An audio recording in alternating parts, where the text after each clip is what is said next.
In the heart of a storm-rattled prairie, where the wind spoke softer than men dared to a preacher named Jonas Pike, found something no scripture had ever prepared him for. She lay beneath the rafters of a forgotten granary, bruised, bound, barely breathing. And when he knelt beside her, when she whispered those 7 words, "Please, don't lift my skirt," it wasn't shame in her voice, it was terror. But he had to see, to help her. And when he did, he found something carved into her flesh, not just a wound, but a verdict. A message so cruel, so unholy, it shattered every verse he'd ever preached. What did he see under that torn fabric? Why did it shake his soul more than any battlefield ever could? If you believe that truth is sometimes buried in silence, and that some stories are too sacred to be forgotten, then click, like, subscribe, and stay with us. Because what happened next was not just a crisis of faith. It was the beginning of a reckoning. The wind had turned bitter that evening, rushing in from the northern hills, like a hand searching for what had long been buried. Jonas Pike stood on the edge of his small porch, broad shoulders silhouetted against the pale gray dusk, his weathered hat in one hand and a bridle in the other. The horse, a skittish young mare named Promise, had broken loose during the afternoon thunder and hadn't come back for supper. Normally, he would have let her be. But the clouds smelled like lightning and regret, and the thought of his 6-year-old Abigail, waking to an empty stall, had pressed into his chest like guilt with weight. He told himself it was the right thing to do, what any father would do. But as he stepped down into the high grass boots, thudding against the wet ground, it felt like something else was guiding him. Something older than reason. Jonas had the kind of strength you didn't brag about, a quiet strength, earned from digging graves and holding crying widows. His hands, though large and calloused, had once delivered his own daughter under candlelight, after the midwife never came. His chest was broad and scarred from a Confederate bayonet, but it was the scars inside that shaped the way he walked, like a man, always halfway between staying and leaving. Abigail, with her flaxen curls and crooked little smile, was the last ember of a fire nearly gone. Her mother, Miriam, had passed from fever 3 winters ago, and the house had gone quieter ever since. Jonas still prayed at night, though the words now felt like borrowed hymns from a God too far away. The rain came soft at first, more like mist, like memory. Then it gathered weight as he approached the eastern pasture. The wheat stalks stripped bare in harvest bent like old men, bowing to time. Somewhere in the distance, lightning rolled across the sky in bruised purples and muted golds. And then just past the fence line near the abandoned granary, he heard it. A sound that didn't belong to the wind or the animals. A rasp. A breath snagged on pain. Jonas stopped, turned, listened again. It came faint but insistent, like the voice of a whining bird, human, but hollowed out. A moan, perhaps. A plea. It pulled at the marrow of his bones. The granary had been left to rot since the railway pulled the grain trade north. Children called it haunted. Drunks claimed to hear whispers when they stumbled by. Jonas had always ignored such tales. But that sound, it was no ghost. It was suffering. He moved without thinking, his long strides crunching over gravel and mud, shirt soaked and vest clinging to his chest. He pushed open the warped door hinges, crying in protest, and stepped into shadow. The smell hit first. Damp hay, mildew, and something else beneath it. Metallic. Like rust, but fresher. The kind that lingered behind battlefields and under fingernails. Jonas blinked, letting his eyes adjust. Slivers of moonlight pushed through the broken slats, painting the interior in shards of pale silver. Dust danced like ash in the beams. And there beneath the far wall, crumpled in the straw, was a woman. At first he thought she was dead. Her dress, what remained of it, was torn and caked with mud. Her hands were bound behind her back, with rough hemp skin raw at the wrists, her ankles too. Hair the color of autumn flame fell in damp strands over her face, matted with dirt and blood. Jonas stepped closer. Her breath stirred shallow, but there. When the light caught her skin, he saw the bruises shoulder, collarbone, cheek. Some old, some new. Her body trembled at his approach. He knelt, slow and deliberate, voice barely above a whisper. "Ma'am, can you hear me?" She flinched, a sharp recoil, like an animal waiting for the next blow. "It's all right," he said softly. "You're safe now. I'm not gonna hurt you." Her lips parted, cracked and dry. Then a whisper. "Barely there. Please." Her voice was like glass. "Don't. Lift my dress." Jonas froze. His breath caught in his throat. He hadn't touched her skirt, hadn't meant to. But the words struck him deeper than any sermon ever had. Not the plea itself, but the unbearable weight behind it. "I just need to see," he said gently. "You're bleeding. I need to know how bad." Tears welled in her eyes. She didn't answer, didn't nod, but she didn't resist either. He reached with reverence, as though touching sacred cloth, and lifted the hem no more than he needed. His stomach turned. Just above her hip, where her back curved into shadow, 3 jagged words had been carved into her skin. "Forgive me not." 3 words etched deep. A declaration. A punishment. A sentence passed by hands that believed in silence through pain. Jonas looked away, jaw clenched. Something shifted inside him. Something irrevocable. Whatever scraps of doctrine he'd clung to, the verses, the promises, the golden threaded truths, they slipped through him like rain through cracked glass. He pulled off his coat and laid it over her. His hands shook just barely as he unknotted the ropes at her wrists. The granary, once a place for storing seed, now held something else, a truth left to rot. And Jonas Pike, preacher by title, but father by heart, had just stepped into a sermon he could never unhear. The storm had quieted by dawn, but the wind still carried the scent of wet timber and sorrow. Jonas Pike pushed the door open with his shoulder, cradling the frail woman in his arms, her damp hair trailing like forgotten ribbons over his elbow. The cabin exhaled a soft creak as he stepped inside, rain still dripping from the eaves. Abigail stirred from the cot near the hearth, her small form bundled in a wool blanket. Her golden curls stuck to her cheek, and her thumb had found its way beneath her chin, a habit she never quite outgrew. At the sound of her father's boots on the plank floor, her eyes blinked open, still full of dreams. She sat up slowly, rubbing her eyes. Then she saw the woman. Jonas set Clara down gently on the spare bed, his coat still wrapped tight around her shoulders. Her lips were pale, her breath shallow and erratic. She had drifted in and out of consciousness during the ride home, but hadn't spoken since that first whisper in the barn. Abigail tilted her head, frowning, not afraid but curious. In that quiet way children are, when they sense a heaviness adults can't quite hide. "Papa," she said softly, tugging on the hem of his shirt. "Why's she back?" Jonas turned to her, brow furrowed. "What do you mean, honey?" Abigail shrugged, looking at Clara with an odd kind of knowing. "She's the lady from the orchard. I saw her last week when I was drawing." Jonas felt a chill, one not from the rain. There had been no one in the orchard. He'd checked himself. Just a swing, swaying in the wind, and half a bushel of unpicked apples. He placed a hand on Abigail's shoulder, squeezing gently. "She's real, sweetheart. And she's hurt. Let's give her space." Abigail nodded solemnly, retreating to her corner with her doll, but not before casting Clara one last glance, the way a bird might watch a storm approach. Jonas knelt by the bed and began the careful work of tending to Clara's wounds. He warmed water over the hearth and added crushed lavender and comfrey from the tin box Miriam had once called her medicine drawer.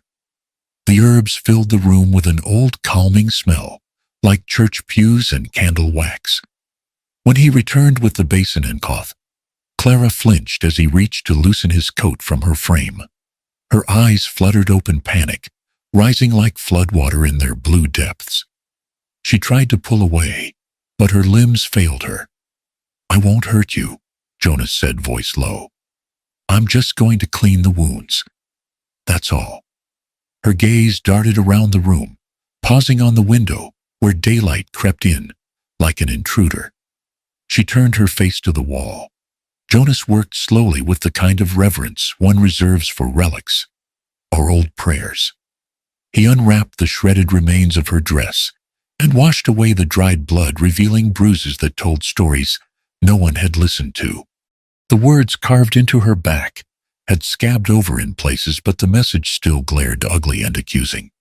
He cleaned around them, gently blotting the broken skin with a cloth dipped in warm water, biting down against the knot forming in his own chest. The wounds weren't just on her body.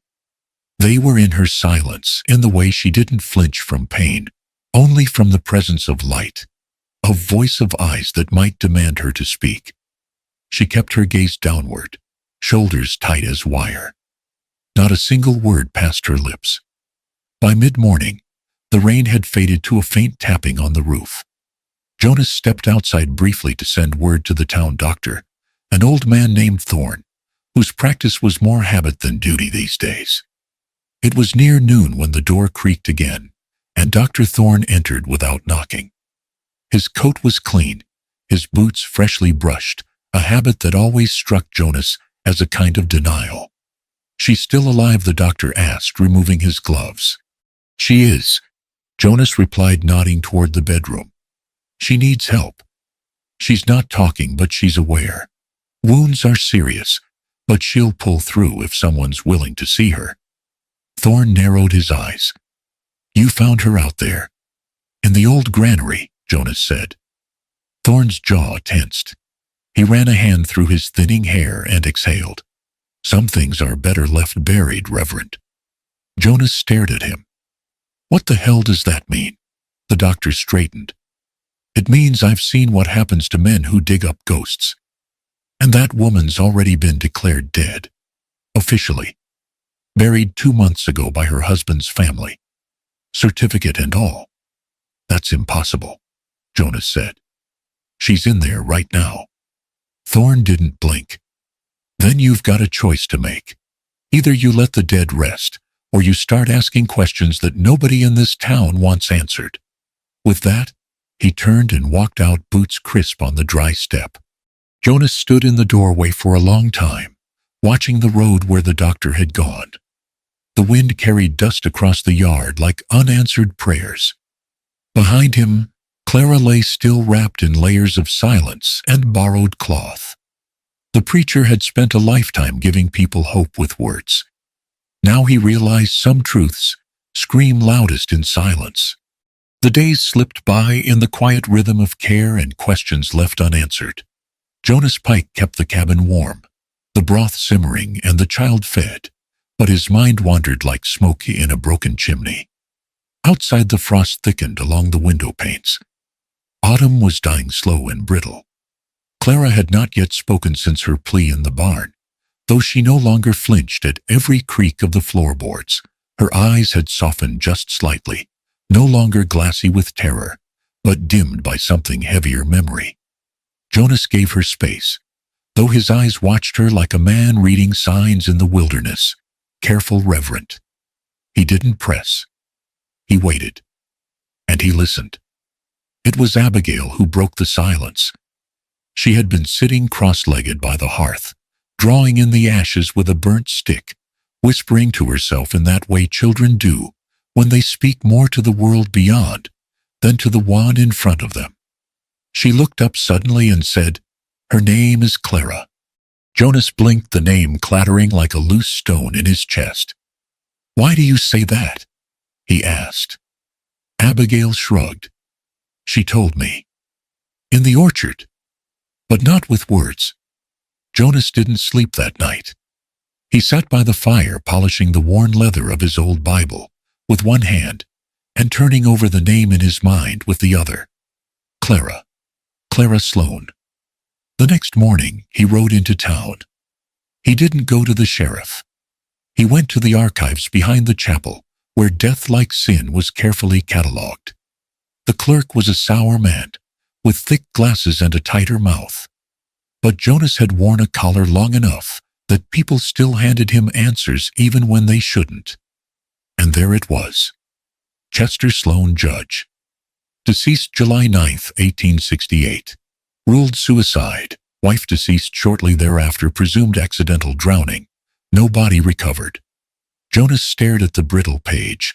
A photo attached, faded but clear enough. It was Clara. Hair curled, smile forced. Eyes full of something that now he could name restraint.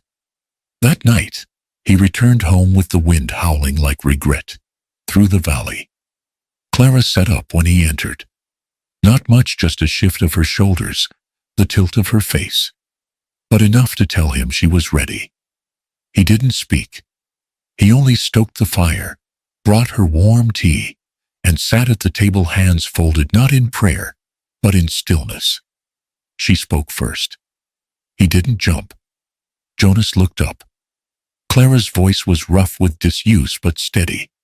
Her eyes stared at the flames. They said Chester jumped from the courthouse balcony. But he didn't. He was poisoned. Belladonna in his coffee. I watched him season the parlor. He said, tell Jonas Ames is going to clean this up. Then he died. He died before I could get help. Jonas felt his throat tighten. She continued. They came that night. 3 men. One of them wore a sheriff's star. But I knew he wasn't a lawman. They dragged me from the house. Said I'd talked too much. Said if I screamed, they'd bury me beside him. Her hands clenched the blanket. They meant to kill me. But someone said, not yet. She's leverage. They took my name, my home, my voice. And when they were done, they left me somewhere no one would look. Jonas exhaled slowly. The name rang again. Jonas Ames. The mayor. Longtime friend.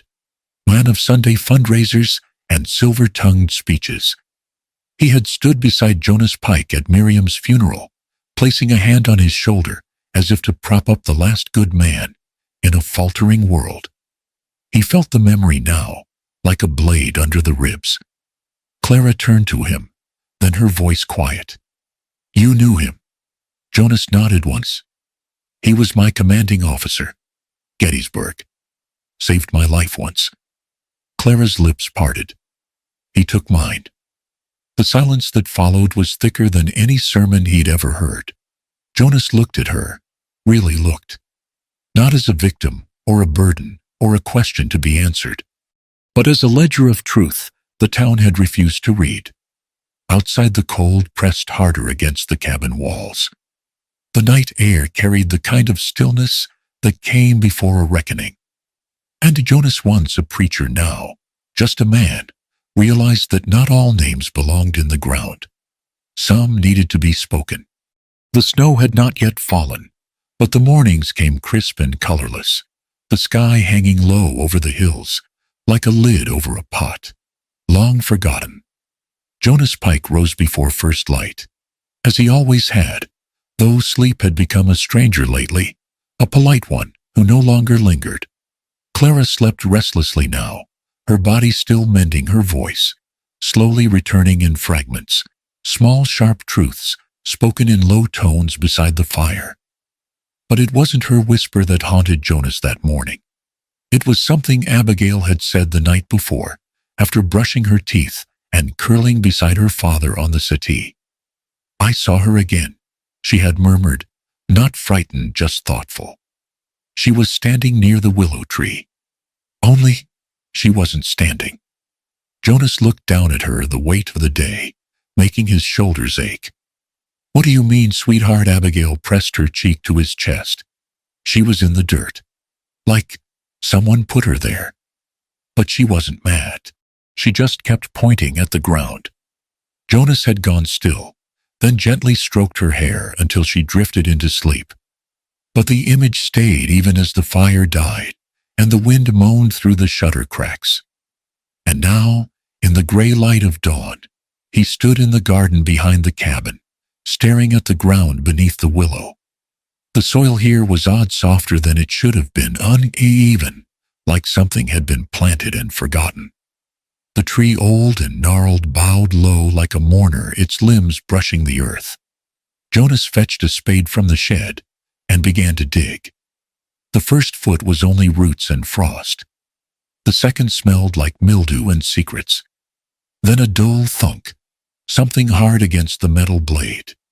He dropped to one knee, scooping the dirt with his hands, his breath rising in cold puffs. It was a small box, wooden, maybe oak, about the size of a Bible, bound with iron hinges that had rusted nearly to nothing. He pried it open slowly. Inside, among scraps of yellowed cloth and a scrap of torn ribbon, lay a necklace. Not just any necklace, a silver locket etched with the initials CS and stained faintly with what looked like blood. Jonas knew it without question. It had been Clara's. He'd seen it in the photograph in the archive, hanging just above her collar, glinting in a way that photographs rarely captured. He stood there for a long time, the box cradled in his palms, the cold forgotten. A wind stirred the branches above, shaking loose a few last yellow leaves, and he imagined them falling like the last bits of silence being shed. By the time he returned to the cabin, Clara was awake. She sat near the fire, wrapped in the same gray shawl Abigail had draped over her days before her eyes, distant but alert. Jonas placed the box gently on the table. Her gaze dropped. She stared at it, then slowly reached out, fingertips brushing the edge, as if afraid it might vanish. She opened it. The color drained from her face, but her hands didn't shake. She lifted the locket with care, ran her thumb across the initials, and closed her eyes. "They kept it," she whispered. "I remember now. After Chester died, I wore it for weeks. Even when they came to the house, one of them tore it off during the struggle, said I didn't need memories of a dead man." She looked at Jonas, voice steadier now. I think they meant to bury me here. But something stopped them." Jonas pulled a chair beside her. "Why this place?" Clara's eyes flicked toward the window. "This cabin. It used to be owned by the city, rented to courthouse clerks. I cleaned here once, back before I married Chester. Maybe they thought no one would remember. Or care." Jonas leaned forward, elbows on his knees. "They buried your locket. But not you." Clara nodded slowly, the locket clenched in her palm like a talisman. Jonas sat back, exhaling. The box. The necklace. It wasn't proof in the eyes of the law, perhaps. But it was, he thought, something. A name carved into the earth. A story exhumed. And somehow in the mind of a child seen. Later that evening, as the sun dipped behind the hills in a smear of ochre and dust, Abigail curled again beside the fire. Her voice was soft when she spoke. "She's not pointing anymore," she said. Jonas looked up from the rifle he was cleaning. No, Abigail shook her head. "She's resting now." She said, "Thank you." Jonas nodded slowly, gaze drifting to Clara across the room, the firelight dancing across her profile, the silver locket glinting faintly at her throat. Some truths, he thought, don't hide in words. They rise through dirt, and they speak through children, and they don't stay buried forever. Jonas Pike's hands gripped the handle of the carriage rail with the kind of quiet restraint only a preacher-turned-guardian could muster. Tonight, he was going to face Thomas Ames in the town hall, a man whose sermons and Sunday benevolence masked the rot beneath the steeple. The lantern light painted Ames's face in gaining golden tones as Jonas entered. The mayor received him with open arms, lips curved in a practiced kindness. "Jonas, come in," Ames said warmly. "I want to thank you for how you've helped Clara." Jonas, coat dripping from the rain outside, nodded stiffly. Inside the main room of the town hall was set for a meal: white linen molasses biscuits, roasted venison. Abigail sat beside Clara. The child's wide eyes watched Jonas like a guard. Imes gestured toward the table. "One last supper, amicable closure. I thought you and your daughter might join us before Clara leaves town." It sounded generous. Too generous. Jonas hesitated. He glanced at Clara. She offered no protest, only a subtle tension along her jaw like steel beneath gentle flesh. He stepped forward. They sat. The mayor poured cider, his smile premodulated to soothe. Jonas sipped, tasting sweet raindrops and uncertainty. During dinner, Ames spoke of healing the town, closing chapters, and moving forward. His words were gospel-polished and perfumed, carefully crafted absolution. But to Jonas, they sounded like absolution delivered too easily by a man who believed silence was mercy.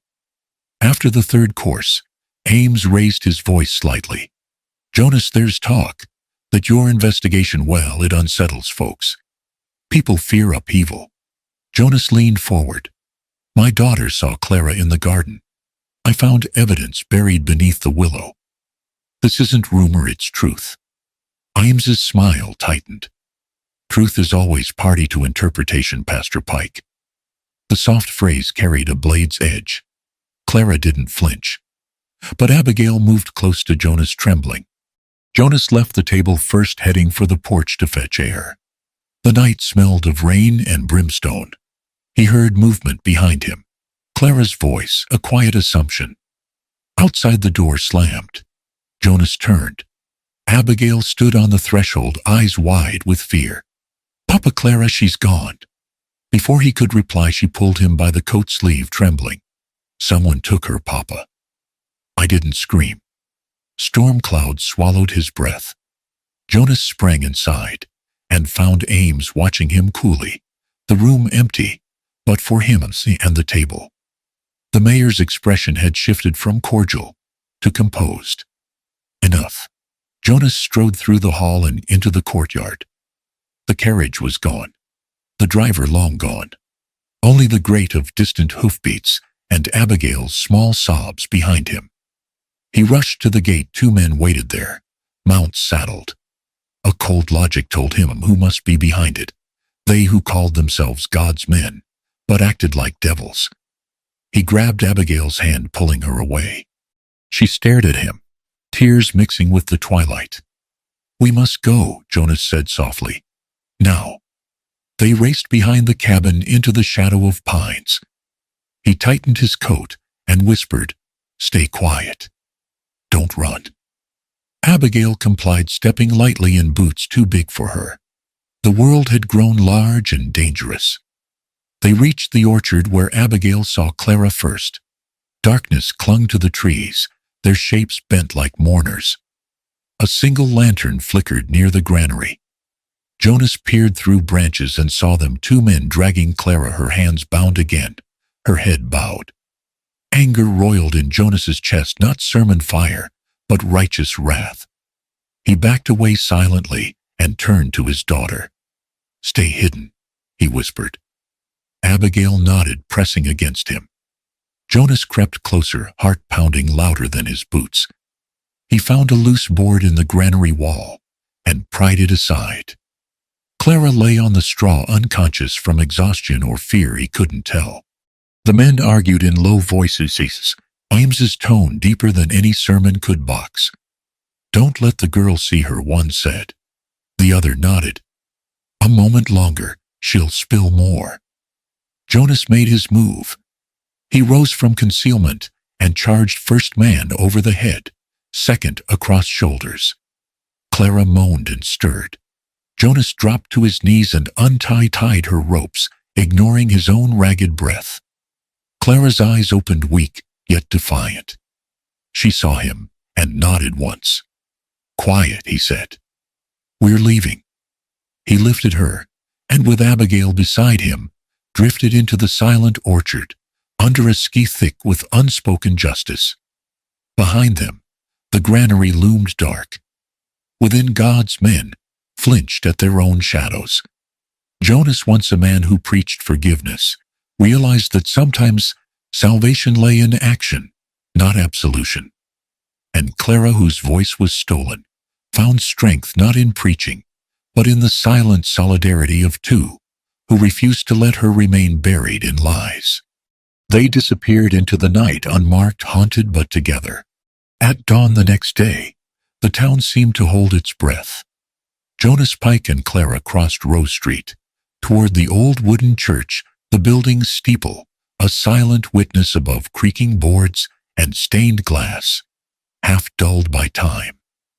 They moved slowly, Clara leaning on Jonas, her face pale but set with determination. Abigail stayed behind with Miss Harlow, safe in the house that had been Clara's refuge. Inside, the congregation was gathered under flickering gaslight. Priest and elders nodded at Clara. The mayor, Thomas Ames, stood beside the pulpit, all smooth kindness and stitched together calm. The unofficial sensation in the room was relief.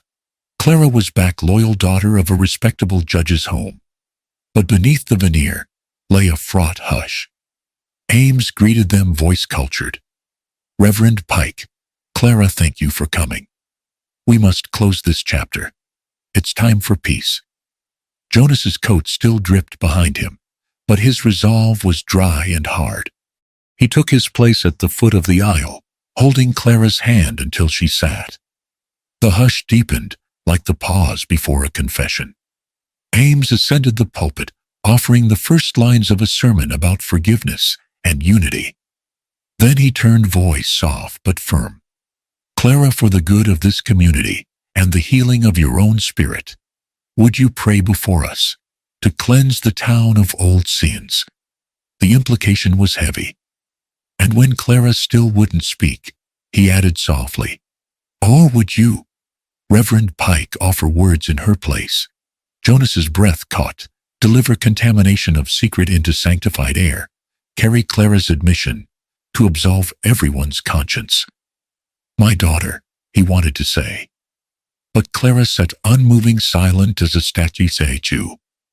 Ames's patience flickered. "You owe it to the town, Jonas. Speak for her." Jonas's throat tightened. He looked at Clara and saw exhaustion, fear, and something else. A fragile flame of courage.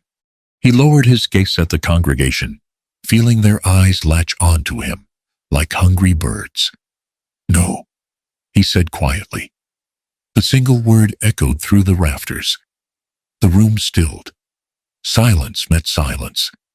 Ames's face hardened, polished regret, tensing his jaw. "Then this town remains in limbo," he said. "Still haunted." Jonas lifted his eyes. "Better haunted," he said, "than washed clean in a lie." Everything shifted. Clara gasped. She rose, weak but resolved, and raised her head so all could see her face. "He killed him," she cried, voice splitting the quiet, like shattered glass. Gasps rippled in the pews. The elders exchanged alarmed glances. Ames's face paled, his control cracking. "He killed my husband," Clara repeated louder. "Chester Sloan was murdered. Not suicide. He said it himself before he died. Thomas Ames, your man, your cover-up." The gaslights flickered low. A murmur started at the back rows and swiftly swelled into chaos. Some stood, some whispered about scandal. A few clutched hymnals, as though for protection. Jonas stood, body tense. "We have proof," he said, voice steady. He placed the silver locket and the wooden box on the pulpit. "And Chester's journal, handed to our lawyer this morning." A young man in a dark suit rose from the back row, Attorney Caldwell, new to town seat, pressed forward in his chair. He carried Chester Sloan's leather-bound journal, open to entries about financial skimming, blackmail threats, and clandestine conversations with Ames's counsel. The entries were dated before Chester's death and matched Clara's recollection. Jonas nodded once toward the attorney. Caldwell stepped up. "Ladies and gentlemen," he said, "before you are documents, an heirloom, and testimony. This is not rumor, it is evidence. One woman at the front, hands clasped tight, bowed her head. Others looked stunned, aims caught between gilded authority and a crumbling mask swallowed. He glanced at Jonas. "I'd hoped to leave with grace," he murmured, "without blood in the church." Jonas felt a blade slide through old faith. There is more disgrace in silence than in truth. Outside, Abigail stood by the door with Miss Harlow listening. When she finally looked inside again, she saw Clara, trembling, tears shining. But Clara's eyes locked on Jonas's, and Abigail understood sometimes the truest sermon is not the one preached, but the one heard in unwavering silence. The lawyer spoke again. Justice will be sought. The coroner called. The mayor must answer. Murals of saints above the altar seemed to lean forward in interest. Shadows in the rafters shimmered, as though old ghosts eager to witness the town's fracture and rebirth. Jonas turned and held Clara's hand. He offered a gentle bow toward the congregation. Then he walked toward the church door, Clara beside him, and Abigail, waiting out the frame. Attorney Caldwell followed quietly, bearing journal and locket. The townspeople sat in stunned hush. Some were angry. Some were weeping. A man began to stand intent on speaking, but changed his mind. The silence after Clara's first cry felt sacred, as though a prayer had been uttered and could not be recalled. Jonas stepped into the chill air beyond the doors. Clara exhaled, leaning into him. "No more lies," she whispered. Jonas pressed her hand. "No more lying to ourselves." In the gathering dusk, they left the church, not in triumph, but in truth. And in that moment, he no longer needed pulpit words. The weight of Clara's silence, broken only by her forceful voice, had become their sermon. By the time the dust settled outside the church and the sheriff's wagon rolled down Main Street, with Thomas Ames shackled in the back, the town of Averill was no longer the same. Neither was Jonas Pike. He stood at the church threshold as the wagon wheels creaked into distance, watching as curious onlookers drifted back to their homes. No hymn rose from the steeple. No benediction offered from its pulpit. Just the echo of Clara's voice, still resonating through rafters like a bell long unstruck. The old wooden doors behind him creaked in the breeze. Jonas turned, gave the sanctuary one last look. The pews, the altar, the cross, it all seemed too small now. Not untrue, but incomplete. He stepped down the church steps slowly. His boots met the dry earth with quiet finality. In his hand he carried no Bible, only a folded slip of parchment, his resignation penned before sunrise. He left it tucked under the sanctuary lamp, beside the scripture he could no longer preach without compromise. That night, he packed light. Just a saddlebag, his father's pocket knife, and a photograph of his late wife, worn at the edges. No collar, no... As he loaded the horse, Abigail came to him barefoot, her nightgown fluttering like a ghost in the dusk. "Papa, you're leaving." Her voice trembled. He crouched, brushing a lock of hair from her cheek. "Not forever," he said softly. "But this next stretch, I need to walk it alone." She nodded with a solemnity far beyond her 6 years, and then did something he hadn't expected. She reached into her pocket and pressed something into his hand. A wooden button. From his old sermon coat. "For luck," she whispered. Jonas swallowed hard, kissed her forehead. Clara stood behind the girl, arms crossed, eyes unreadable. But as Jonas mounted his horse, she stepped forward, reached up, and touched his forearm. "You were the only one who stayed," she said, "when it mattered." He met her eyes, and in them he saw something quieter than forgiveness, something steadier than hope. "I'm no preacher anymore," he said. Clara smiled faintly. "You never needed the robe for what you did." He turned his horse toward the open plains. Behind him, the lantern lights of Clara's boarding house flickered into being warm and steady. In the weeks to come, it would welcome widows, drifters, and lost souls, needing more than shelter, needing a place where truth could live, and silence wasn't mistaken for safety.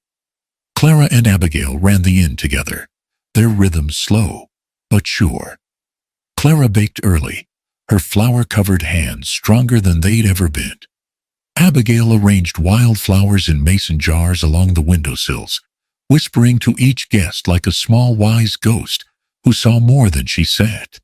Word spread slowly about the preacher who walked away, about the woman who stayed and thrived. The town forgot Ames quickly, as towns often do. But it remembered the hush that followed Clara's voice and how it changed the air forever. Jonas's trail carried him south, at first through bluffs and cedar groves, then into canyon country where the sky stretched without apology. He stopped in towns where no one knew his name, helped dig wells, fix broken fence, shared quiet coffee with men who'd lost their own way. Sometimes he sat in back pews of stranger churches, not to preach, but to listen, to feel the weight of words without the burden of speaking them. One evening, months later, as the sun dropped behind red hills and painted the horizon in streaks of copper and ash, he camped alone under a cottonwood tree. Coyotes cried in the distance. He stirred embers with a stick, and for the first time in weeks, reached for that button Abigail had given him. He held it in his palm, feeling the worn ridges. It reminded him of something, not of sermons, but of standing, of choosing not to speak when words would have betrayed the truth. He thought of the church silent now, of Clara's scream breaking the hush, of the look in her eyes when she realized someone had heard her, truly heard. And Jonas realized something else. Sometimes salvation doesn't ride in on a sermon or descend from a pulpit. Sometimes it comes quietly in the moment a man says no, when saying yes would be easier.